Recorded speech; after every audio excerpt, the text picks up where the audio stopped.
우리 다시 한 번 더 하나님께 영광 박수를 드리기 원합니다.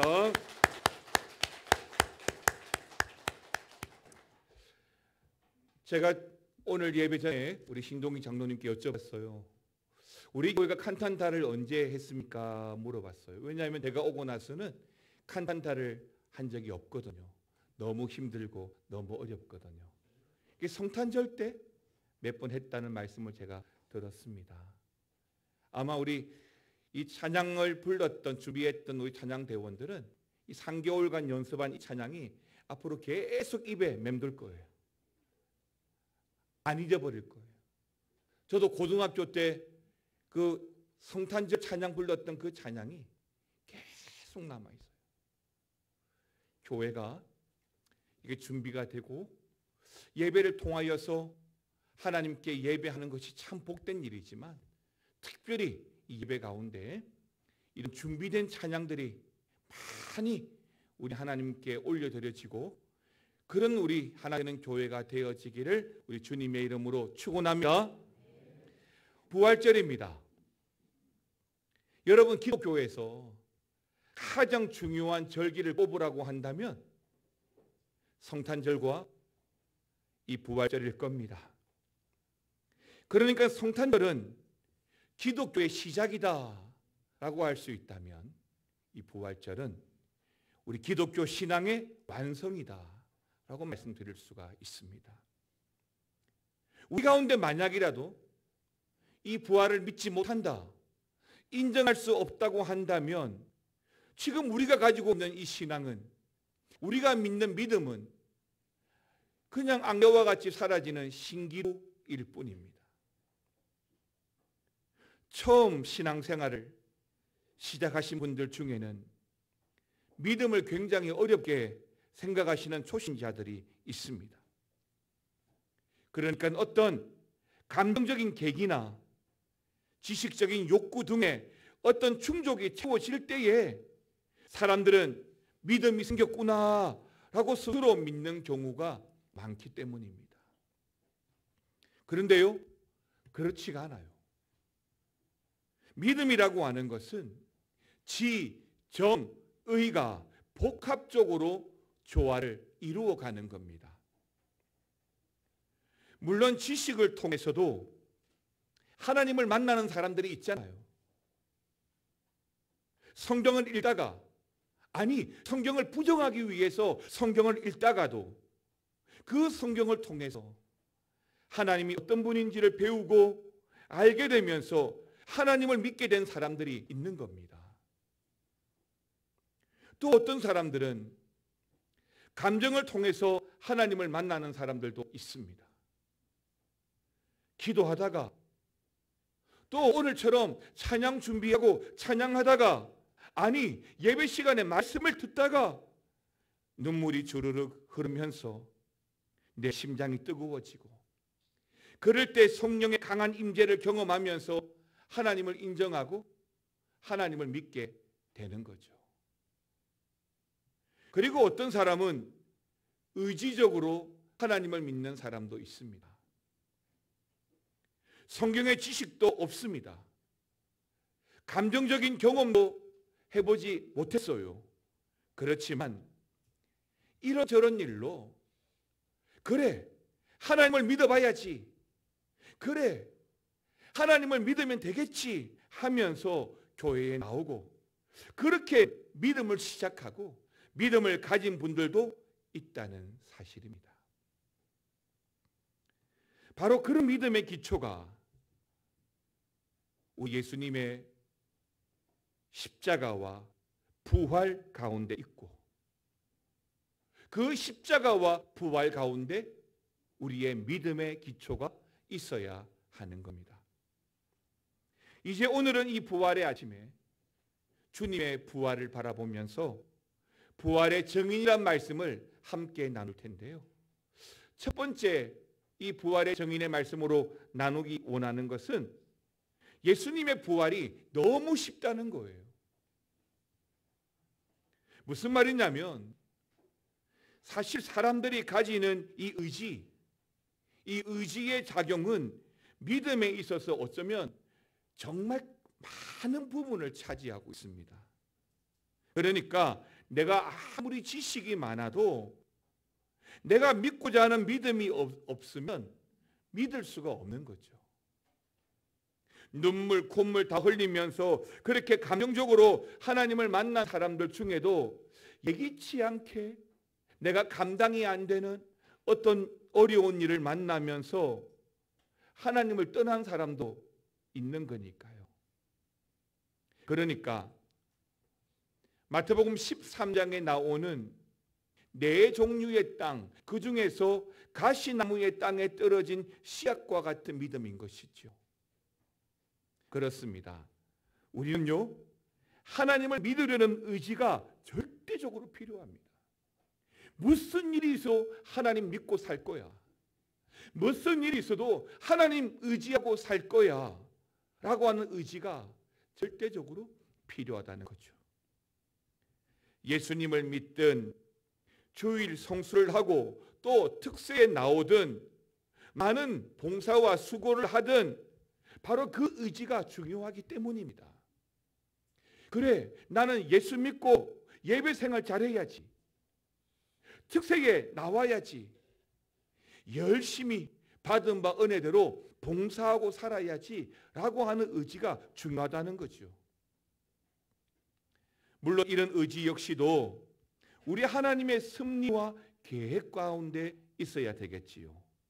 그러니까 지식적으로 부활을 믿든 우리가 감정적으로 부활을 믿든 아니면 의지적으로 부활을 믿든 우리 믿음에 있어서 오늘 예수님의 부활이 그 모든 믿음의 기초가 된다는 것을 믿으시기 바랍니다. 그리고 또 한 가지, 우리가 만일 이 부활을 믿지 않는다면 우리의 신앙은 가짜라고밖에 말할 수가 없는 거예요. 저는 믿음을 복잡하게 생각하지 않습니다. 저는 굉장히 단순하게 이 믿음을 믿고 받아들입니다. 그러니까 성경에 쓰여진 글 그대로 믿습니다. 이걸 해석하고 복잡하게 꼬여서 성경을 보지 않아요. 성경에 기록한 대로 저는 믿습니다.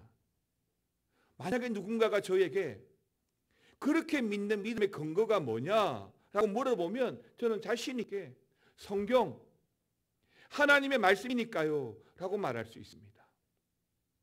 사사시대의 기도원이 하나님, 내일 아침에는 양털 뭉치에만 이슬이 내리고 그 외의 땅에는 다 말라 있게 해주세요 라고 어처구니 없는 기도를 했잖아요.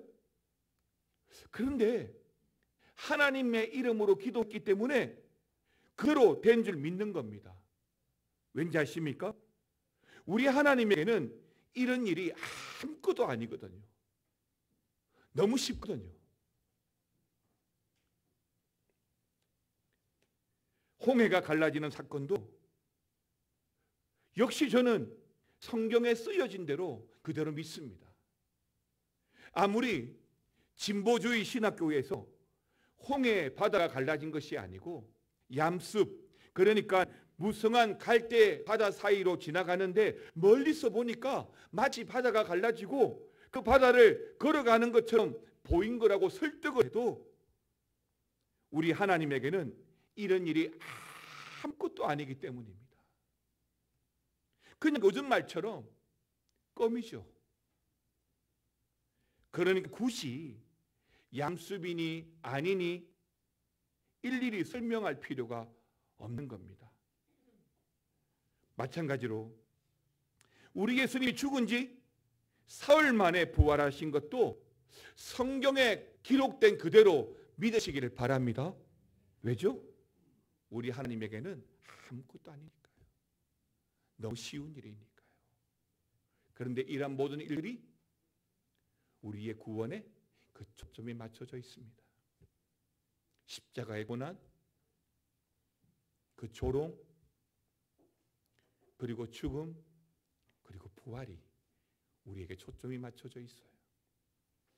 두 번째는 부활이 없다.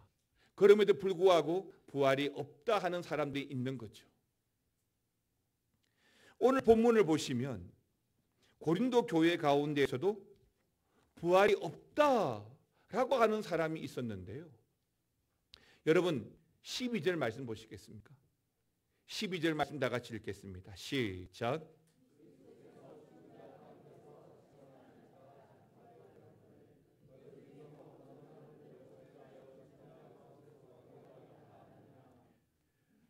어떤 사람들은 어찌하여 죽은 자 가운데에서 부활이 없다 하느냐.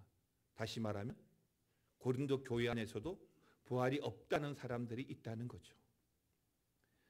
고린도 교회는 바울이 2차 전도 여행 때 설립한 교회인데, 바울이 2차 전도 여행을 끝내고 고린도를 떠나서 잠시 3차 전도 여행 중에 이 고린도 교회 안에 이 부활의 문제로 다툼이 일어난 것을 알게 된 겁니다. 그러니까 바울이 복음을 전하면서 전해주었던, 가르쳐 주었던 그 부활에 대해서 다른 생각을 가진 사람들이 이 고린도 교회 안에 있었다는 것이죠. 근데 그들은요, 죽은 자 가운데에서 부활이 없다라고 주장을 하고 있었는데, 그들이 누구였냐면 디모데후서 2장 17절 18절에 나오는 후메네오와 빌레도 같은 사람이었습니다. 자, 그렇다면 이 고린도 교회가 바울로부터 십자가 복음을 받아들였음에도 불구하고 왜 소수에 의해서 죽은 자의 부활 없다는 그 말에 동요되고 부활이 없다는 그 말을 믿게 되었을까요? 아니 반대로 바울이 복음을 전했음에도 불구하고 그들은 왜 부활을 믿지 못했을까요? 여러분, 당시 헬라인들은 육체는 죽는 것으로서 이 용도가 끝났다라고 본 겁니다. 그러니까 오직 남아있는 것은 영혼만 남아있는 것으로 이해를 했는데, 비단 이런 생각들은 당시에 주를 이루었던 헬라적인 사상이나 철학뿐만 아니라 심지어 헬라, 그러니까 그리스와 로마 세계의 이교적인 신앙에서도 공통적으로 통용되던 상식이었던 것이죠. 이에 대해서 미국의 대표적인 조직신학자 찰스 하치 목사님은 고린도 교회에서 죽은 자의 몸의 부활을 부정했던 이유를 당시 그 헬라 철학자들이 언급했을 법한 표현으로 우리에게 이렇게 설명을 해줍니다. 그러니까 그때 헬라 철학인들이 이렇게 말했다는 거예요. 부활에 대해서. 부활의 소망은 돼지의 소망이다. 일단 육신에 들어온 장애에서 해방된 영혼이 다시 결코 재수감되어서는 안 된다라고 했다는 겁니다. 말하자면 당시 헬라인들은 이 몸을 영혼의 감옥 정도로 생각하고 있었다는 것이지요. 그들은 그 영혼의 감옥인 몸에서 영혼이 빠져나가고 탈출하는 것을 죽음으로 보고 있었는데, 그리고 그 죽음을 통해서 철학적인 이데아, 그러니까 비로소 자유로운 영혼의 활동이 시작된다라고 보았던 것입니다.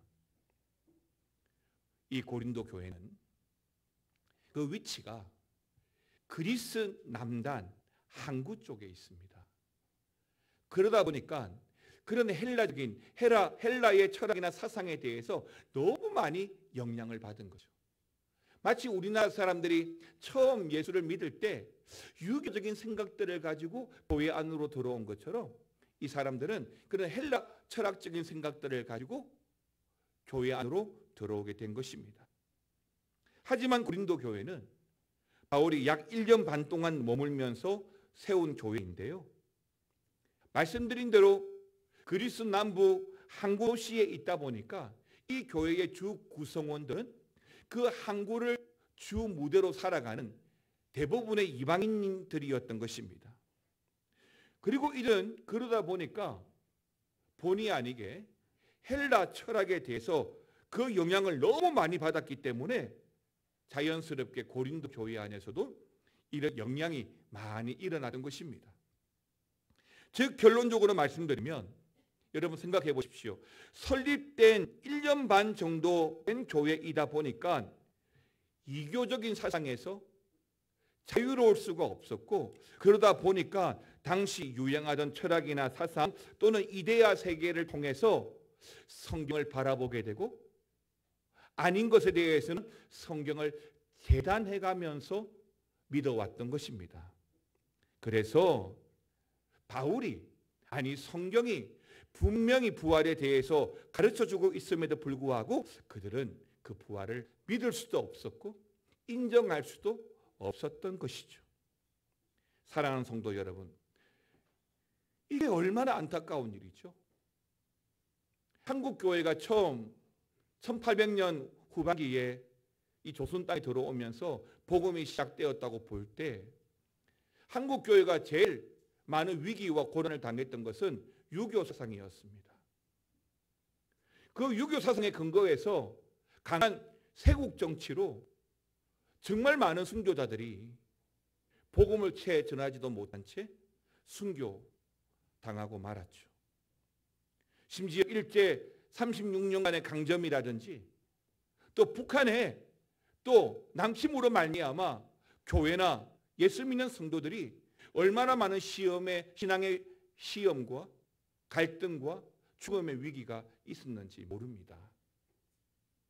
그런데 여러분, 우리가 목숨을 걸고라도 예수 믿고 우리의 신앙을 지키는 그 이유가 뭐냐면 예수님의 십자가와 부활 때문이거든요. 이 예수님의 십자가 이 고난 때문에 우리도 함께 그 십자가의 길을 가야 된다는 그 영적 부담감이 있잖아요. 그런데 주님의 부활이 그런 십자가의 부담으로부터 우리를 자유케 하고 그 십자가의 부활로 말미암아 비로소 하나님 나라를 바라보게 하고 감사하고 감동하고 기뻐하면서 살아갈 수 있게 된 것입니다. 그러니 지금 이 고린도 교회를 바라보는 우리 주님께서 얼마나 답답하고 안타까우셨을까요? 교회는 나오는데 여전히 세상적인 생각을 가지고 나오는 거죠. 남들에게는 예수 믿고 있다, 예수 믿는다라고 말하는데 여전히 성경이 아니라 전통과 철학을 그대로 의지하고 살아가고 있는 거죠. 그러니 안타깝다는 거예요. 그런데요, 이런 일은 2000년 전 그때만 일어난 사건이 아니라 지금도 마찬가지로 일어나고 있습니다. 성경은요, 분명한 역사적인 사실인 부활을 밝히 선포하고 있음에도 불구하고 세상 사람들이, 아니 믿지 않는 사람들 가운데에도 과학의 원리에 따라서, 의학의 원리를 따라서, 인문학의 원리를 따라서 성경 속에 부활을 있는 대로 재단하고 잘라내어서 그대로 받아들이지 않는다는 거예요. 과학적인 근거가 없대요. 의학적으로 맞지 않대요. 인문학적으로 설명할 수 없대요. 사랑하는 성도 여러분, 세상 사람들이 말하는 대로 말도 안 돼, 죽은 자가 살아났어? 정말 말도 안 되는 사실인가요? 아닙니다. 우리 예수님의 부활은 어떤 학문으로 거부할 수 없는 역사적인 사실입니다. 예수님의 부활에 대해서 우리가 보지 못했다고, 내가 그 자리에 있지 않았다고 거부하는 것은 세상 사람들이 말하는 논리의 비약이고 논리적인 모순입니다.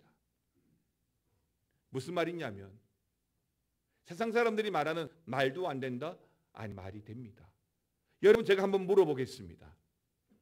우리가 영화로 또 역사로 이순신 장군에 대해서 배웠습니다. 노량해전, 명량해전, 한산대첩을 영화로 보고 배웠죠. 그런데 여러분, 실제로 경험한 사람이 있습니까? 본 사람이 있나요? 그런데 만약 일본 사람들이 여기 광화문 광장에 늠름하게 서 있는 이순신 장군을 보고 이순신 장군 노량해전 거짓말이야, 믿을 수 없어 라고 한다면 여러분, 발끈하지 않겠어요? 종로구 일본 대사관 앞에 가면 지금도 일본 위안부 소녀상이 있죠. 그런데 만약 일본인들이 그 위안부 사건은 거짓말이야. 없었던 일이야. 위안부 할머니들의 말을 믿을 수 없어 라고 한다면 여러분 어떨까요? 그렇죠. 사랑하는 성도 여러분, 부활을 성경에 있는 그대로 믿으시기를 축원합니다.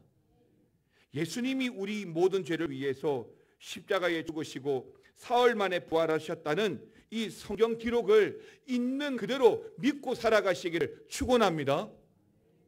지식적이든 감정적이든 의지이든 부활을 우리 마음으로 분명히 믿고 살아가는 것이 정말 중요합니다. 예수님의 부활은 분명한 역사적인 사실이고 신앙적인 사실이기 때문입니다.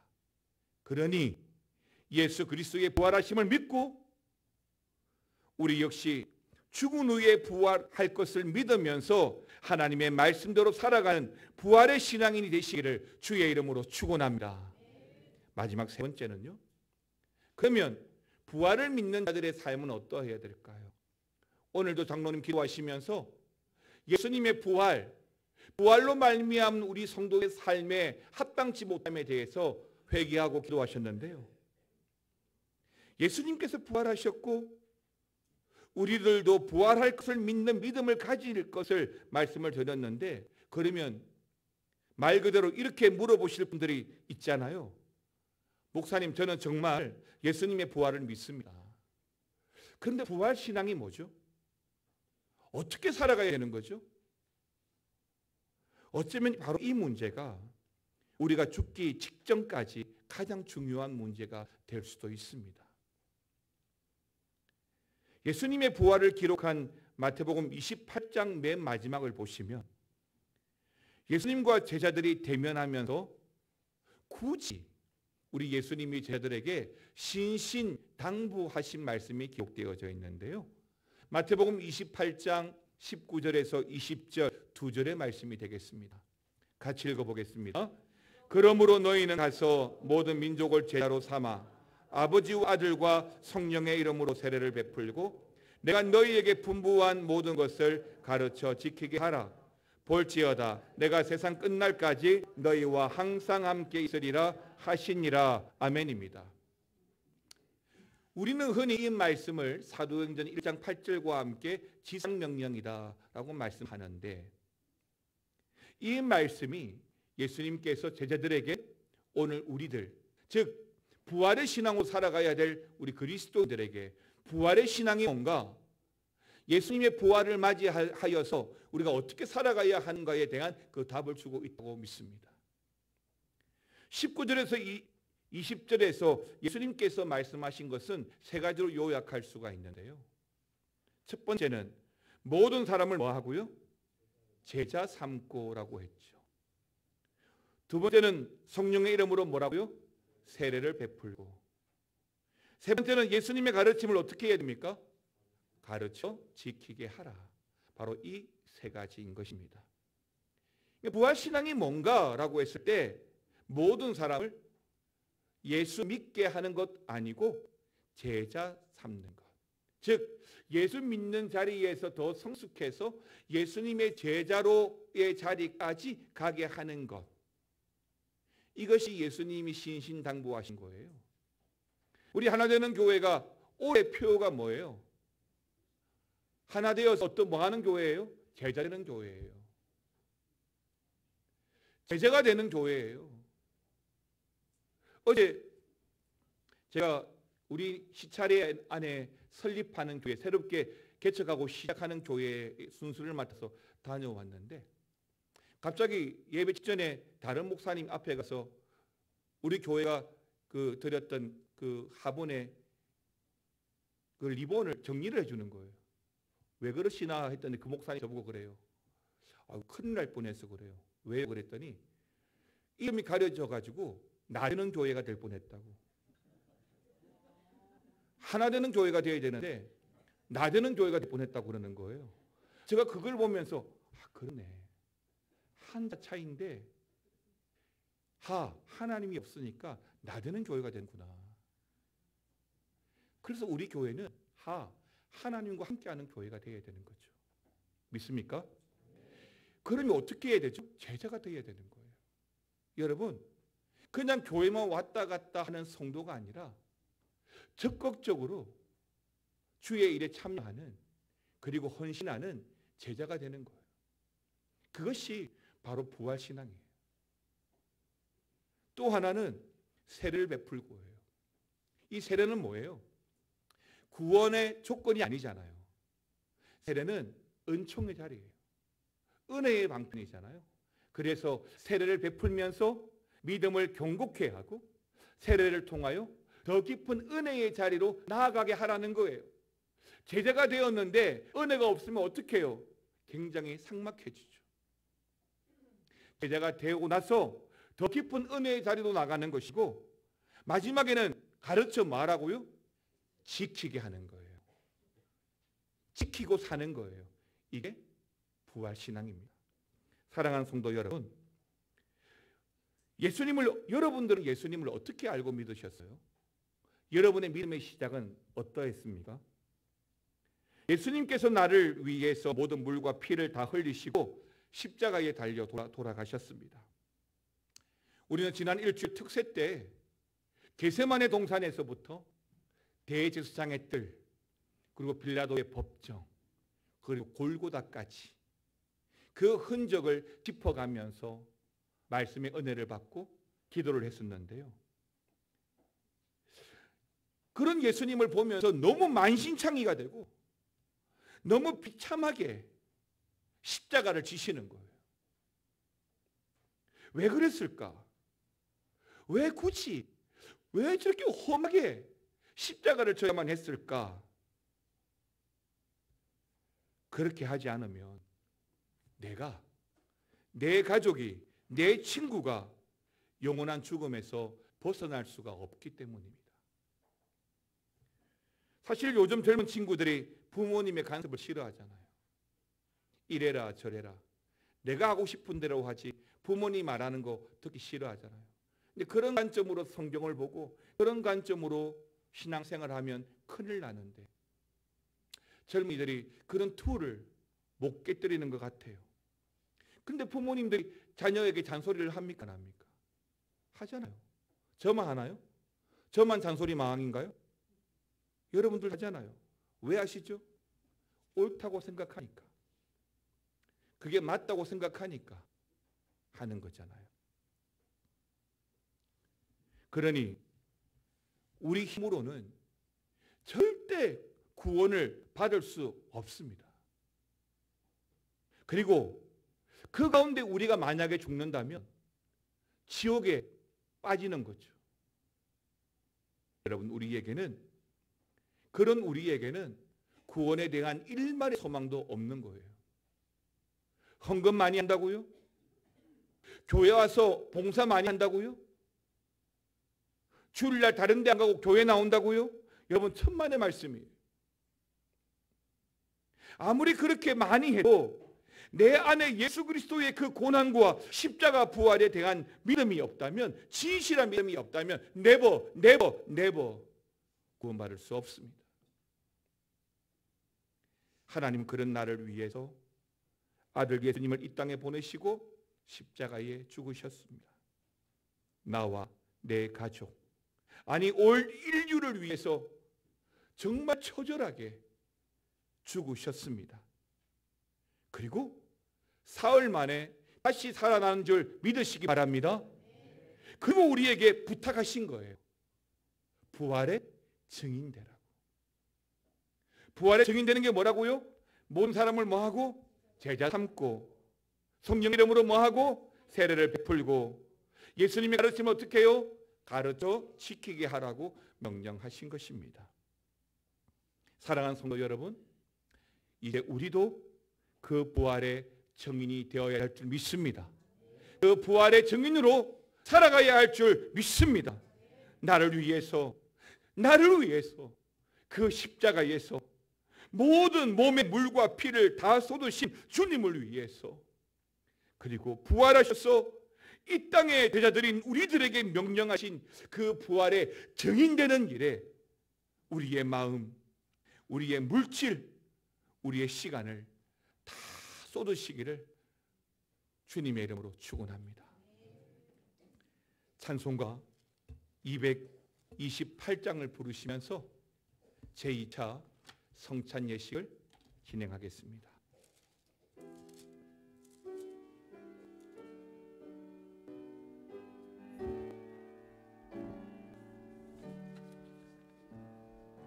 오 나의 주님 신이 배우리 영원한 세계 밝히 나타나 한없는 은혜 길이 누리니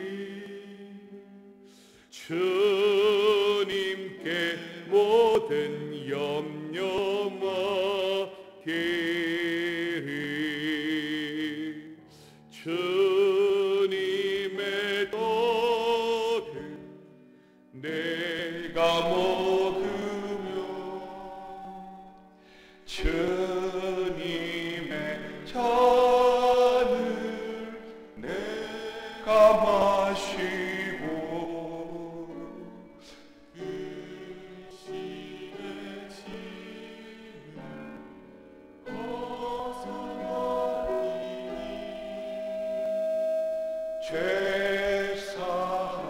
죄사함 내 맘 새롭다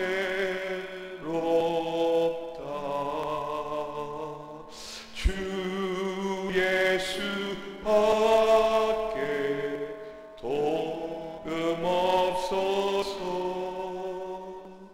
주님의 팔에 의지합니다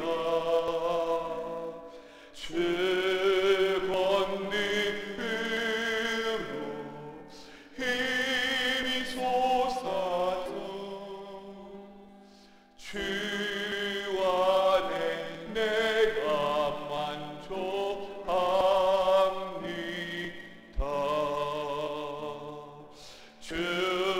주님의 성찬 받을 때마다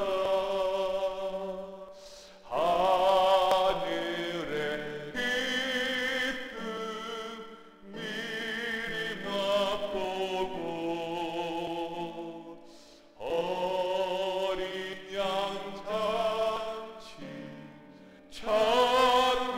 찬양같이 영원한 복을 내가 누리리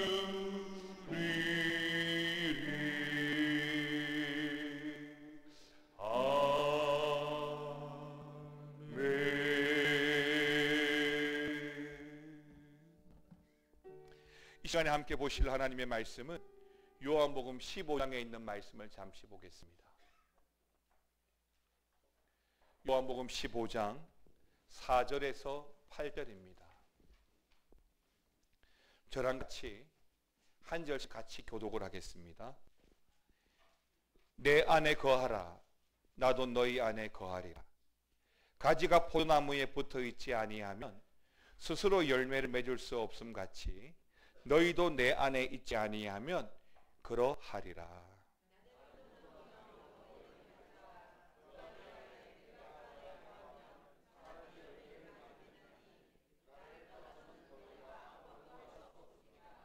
사람이 내 안에 거하지 아니하면 가지처럼 밖에 버려져 마르나니 사람들이 그것을 모아다가 불에 던져 사르느니라.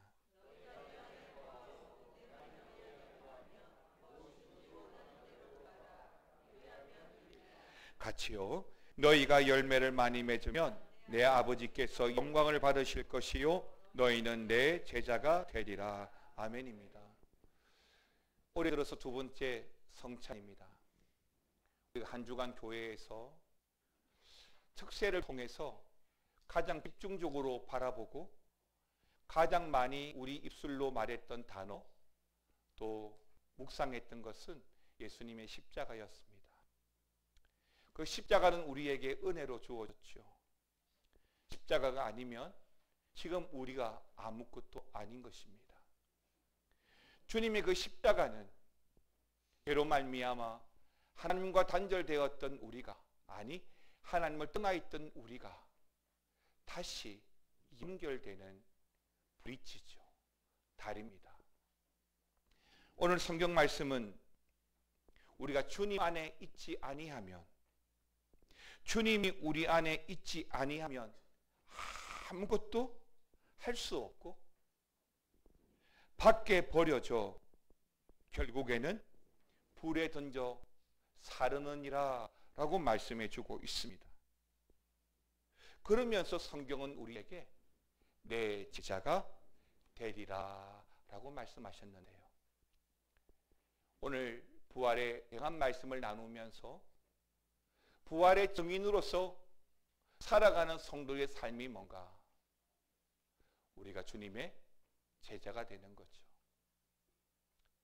주님의 제자가 되어서 모든 사람들을 결국에는 하나님의 자녀로 가르쳐 지키게 하는 겁니다. 오늘 우리는 이 성찬을 통해서 또 한번 주님의 십자가를 깊이 묵상하고 나가기를 원합니다. 그리고 주님의 부활도 눈을 들어 바라보기를 원합니다. 성찬은 바로 그 십자가와 부활을 가리키고 있습니다. 그러므로 오늘 여러분들이 이 성찬에 참여하실 때에는 어느 때보다도 주님 십자가에 대한 그 은혜로, 소망에 대한 그 소망으로 참여하시고, 아울러 이 성찬과 더불어 예수의 제자로서의 삶을 살아가기로 다짐하면서 성찬에 참여해 주기를 부탁드리겠습니다. 이제 분병하겠습니다.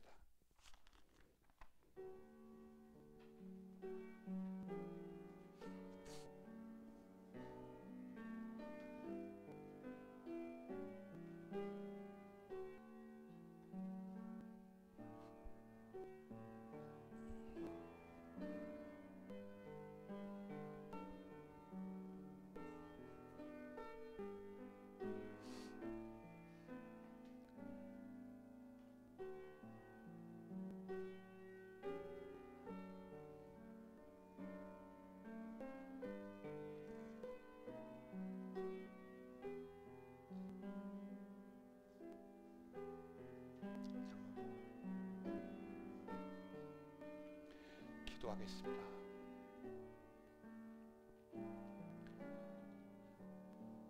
십자가에 죽으신 주님, 겟세마네 동산에서부터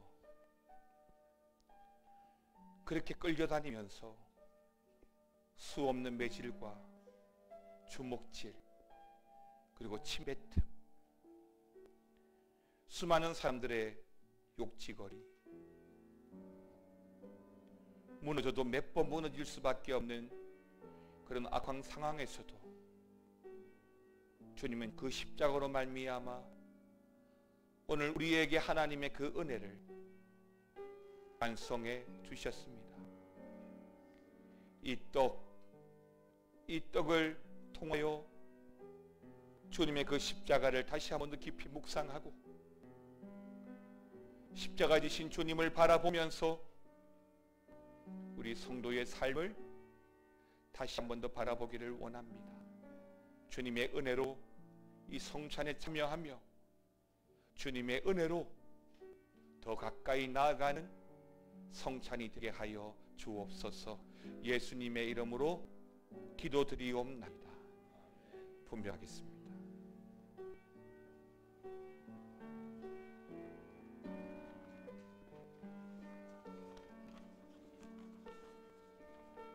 성탄은 세례를 받으신 분들만 참여할 수 있습니다.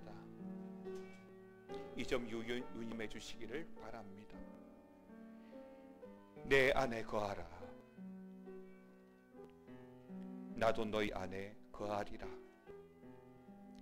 가지가 포도나무에 붙어 있지 아니하면 스스로 열매를 맺을 수 없음 같이 너희도 내 안에 있지 아니하면 그러하리라. 나는 포도나무요 너희는 가지라. 그가 내 안에,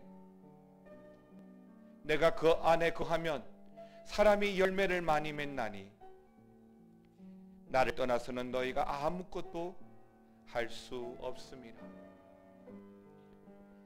사람이 내 안에 거하지 아니하면 가지처럼 밖에 버려져 마르나니 사람들이 그것을 모아다가 불에 던져 사르느니라. 너희가 내 안에 거하고 내 말이 너희 안에 거하면 무엇이든지 원한 대로 구하라. 그리하면 이루리라. 세례를 받으시고 떡을 받지 못하신 분들은 손을 들어 표해 주시기 바랍니다.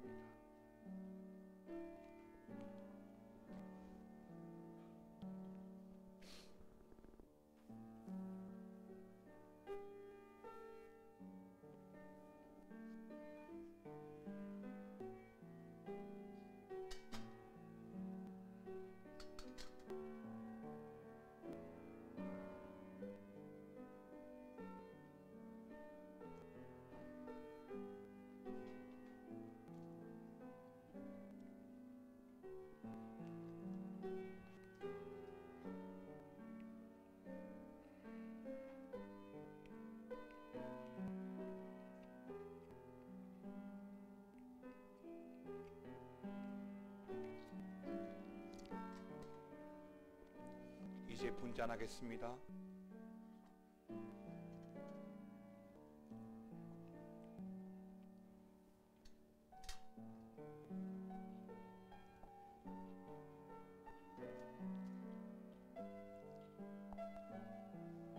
분잔하기 전에 다 함께 사도신경으로 우리의 신앙을 고백하겠습니다.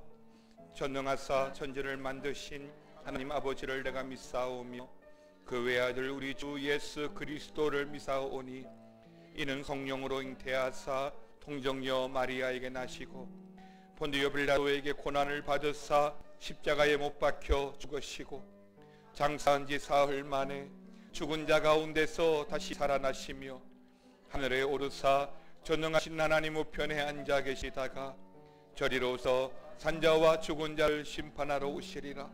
성령을 믿사오며 거룩한 공회와 성도가 서로 교통하는 것과 죄를 사하여 주시는 것과 몸이 다시 사는 것과 영원히 사는 것을 믿사옵나이다.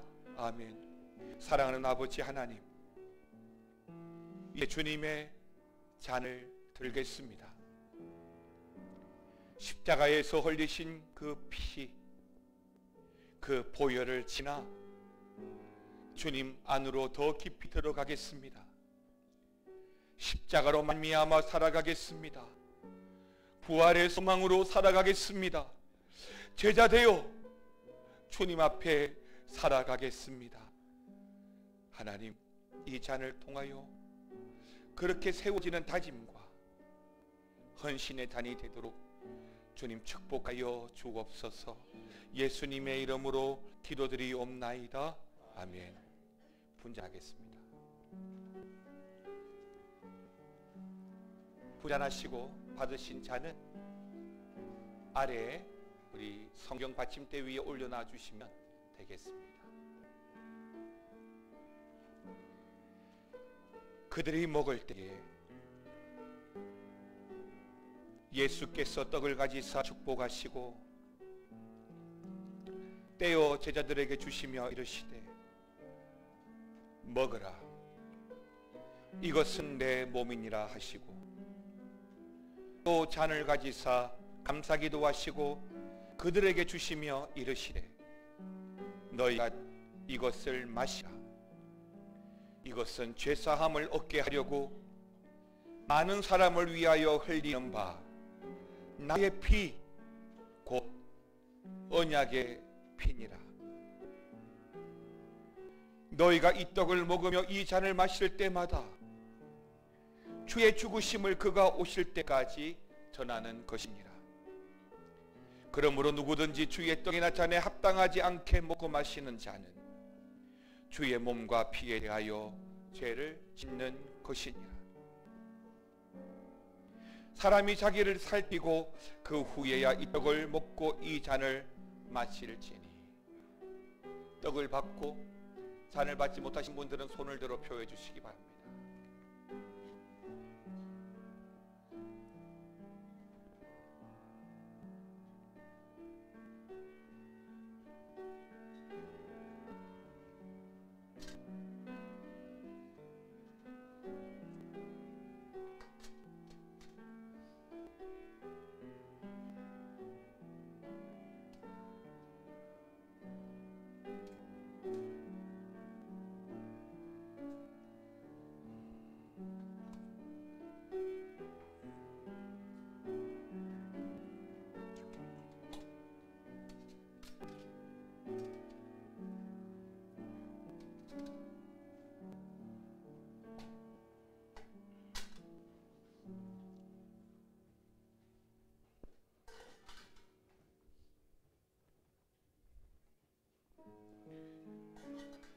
이에 찬미하고 감람산으로 나아가니라.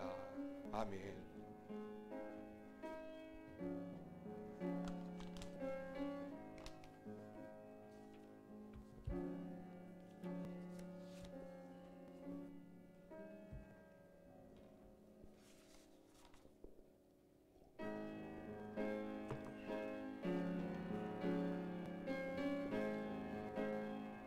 이제 함께 일어나셔서 부활의 소망으로 나가기를 원합니다. 예수 열방의 소망. 예수 열방의 소망. 예수 우리의 위로자. 주는 온 땅의 영원한 소망. 어둠 속에 예수 변함없는 진리. 주는 온 땅에 빛이 돼. 다시 한 번 더 예수 열방의 소망. 예수 열방의 소망. 예수 우리의 위로자. 주는 온 땅에 영원한 소망. 예수 어둠 속의 빛.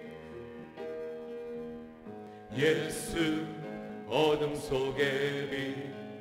예수 변함없는 진리. 주는 온 땅에 빛이 되시네. 위해 죽으시고 다시 사신 생명. 우리 위해 죽으시고 다시 사신 생명의 주님만이 소망이요 변함없는 반석이라. 주님만이 온 세상을 비추시네. 또 죽음에서 부활하신 우리 구주 평강의 왕. 주를 믿는 모든 자의 소망 되신 주를 믿는 예수 열방의 소망. 예수 열방의 소망. 예수 우리의 위로자. 주는 온 땅의 영원한 소망. 예수 어둠 속의 빛. 예수 변함없는 진리. 주는 온 땅에 빛이 되시네. 우리 위해 죽으시고 다시 사신 생명. 우리 위해 죽으시고 다시 사신. 다시 한 번 더 우리 위해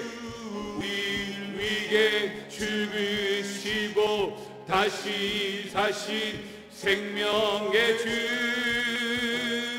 주님만이 소망이요 변함없는 반석이라. 주님만이 온 세상을 비추시네. 주님에서 부활하신 우리 구주 평강의 왕 주를 믿는 모든 자의 소망 되신 주를 믿네 주를 믿네. 주님만이 우리의 소망이고 주님만이 변함없는 반석이고 주님만이 영원한 진리 되시는 줄 믿습니다. 주님의 그 부활이 죽음에서 그 부활이 예수 믿는 우리 모든 자의 참 소망되는 줄 믿습니다. 하나님, 오늘 주님의 십자가와 부활로 말미암아 우리가 제자가 되기를 원하고 제자로 세워가기를 원하고 제자로 섬겨가기를 원합니다. 부활의 정인으로 힘있게 살아갈 수 있도록 우리 교회와 사랑하는 우리 하나 되는 성도들 위해 주여 은혜를 더하여 주시옵소서. 지금은 우리 주 예수 그리스도의 은혜와 아버지 하나님의 놀라우신 사랑과 성령의 감화감동 교통충만 역사 위로하심이 부활의 소망으로 부활의 증인으로 주님의 제자로 살아가기 원하는 주의 백성들 위에 믿음의 가정들 위에 가정의 기도의 제목 위에 영원토록 함께 있을지어다. 아멘.